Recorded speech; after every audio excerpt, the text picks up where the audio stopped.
अगर आपने अभी तक दलित दस्तक चैनल को सब्सक्राइब नहीं किया है तो सब्सक्राइब करें, लाइक करें। मेरा समाज सोया पड़ा है, इसीलिए मैं जाग रहा हूँ। चला गया जिगर का टुकड़ा।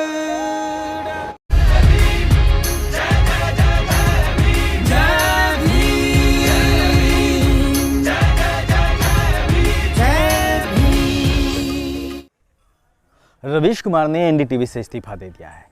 चर्चा कल रात से चल रही थी। आज रवीश ने खुद ही अपने ऑफिशियल यूट्यूब पे, जो रवीश कुमार ऑफिशियल है, उस पर आए और ख़ुद घोषणा कर दी। 25 मिनट की वीडियो में उन्होंने तमाम बातें कही हैं, तमाम बातों का जिक्र किया है और वादा किया है कि आगे और भी बातें कहेंगे। पिछले दिनों रवीश न्यूयॉर्क में थे, उनके ऊपर जो एक फ़िल्म बनी थी उसके लिए।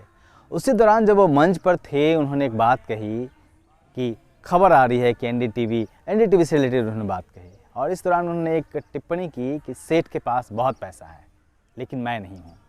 रवीश ने जिस दिन यह बात कही तभी साफ हो गया था कि अगर अडानी समूह एनडीटीवी पे काबिज होता है और उसका दखल बढ़ता है तो रवीश एनडीटीवी में नहीं रहेंगे और आज ये साफ हो गया।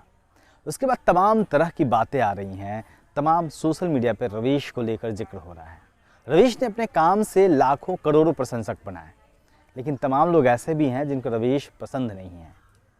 सबकी अपनी अपनी बातें हो सकती हैं, असहमति का सबको हक है, लेकिन इस बीच में एक बात से इनकार नहीं किया जा सकता कि रवीश ने जो पत्रकारिता की और जिस तरीके से 2 दशकों से ज़्यादा समय तक एनडीटीवी के ज़रिए उन्होंने बातें उठाने शुरू की, रवीश पर तमाम तोहमत लगे, इस बात से इनकार नहीं किया जा सकता कि उन्होंने कहीं ना कहीं उन लोगों को जगह दी अपने कार्यक्रमों में, अपनी रिपोर्टों में, जिन लोगों को जगह नहीं मिलती थी। उन मुद्दों को अपनी क्षमता के अनुसार, क्योंकि रवीश एडिटर नहीं थे, रवीश किसी चैनल के मालिक नहीं थे, लेकिन फिर भी उन्होंने तमाम मसलों को उठाने की कोशिश की।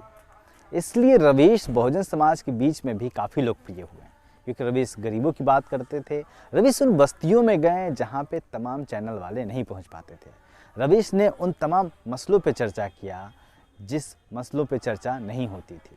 रवीश अंबेडकर जयंती कवर करने के लिए संसद भवन पे गए, तब सवाल उठा कि इतने दिनों तक वह कहाँ थे, इतने दिनों तक क्यों नहीं किया।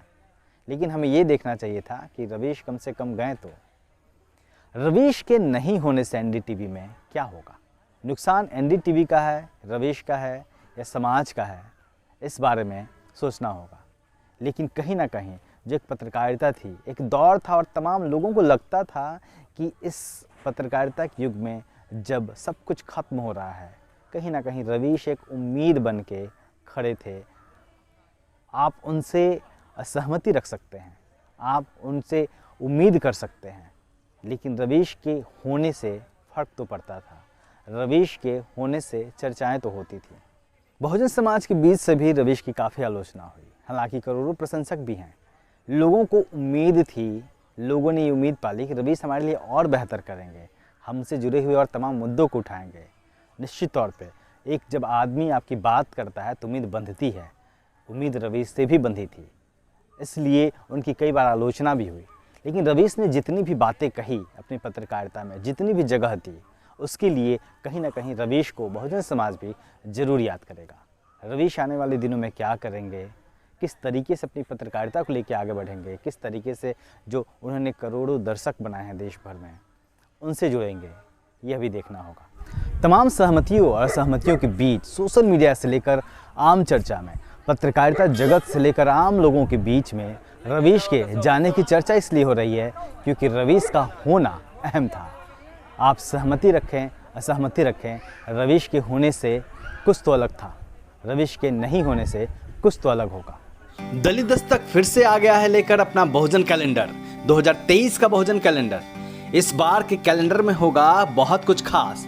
जानिए उन बहुजन स्थलों के बारे में जो महत्वपूर्ण हैं। बुकिंग करने के लिए दिए गए नंबर पर संपर्क करें या व्हाट्सएप करें।